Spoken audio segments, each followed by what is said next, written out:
Drawing. Bata pa lang tayo magkaibigan. Lalagyan natin dito. Takay pa kay baka napatingin na kasi ako. May reasons po si Kuya, I'm sure.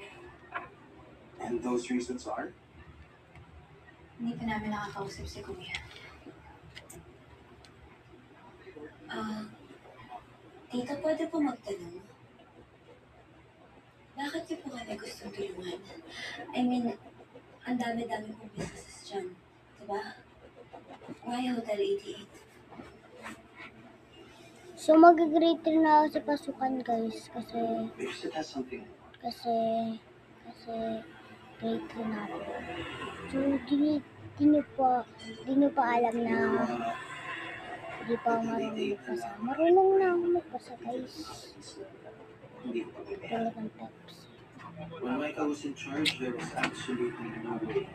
Binibilisan ko na kasi But now that there's an opportunity, masama ba na I try to fulfill my business goals?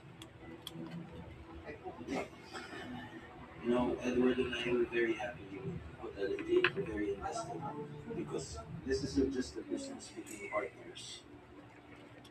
yung sa You know, Amabigo. we're choosing to do this with people that we consider a family.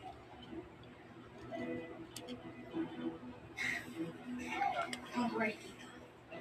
Kakausapin ko rin mga lawyers natin. Tutuloy natin itong partnership. Saka.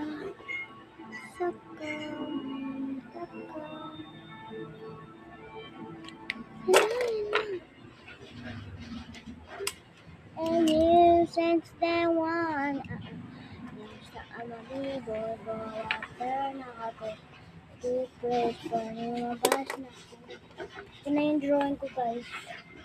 And you since then one. Mag-like kayo guys! Okay, mag-subscribe.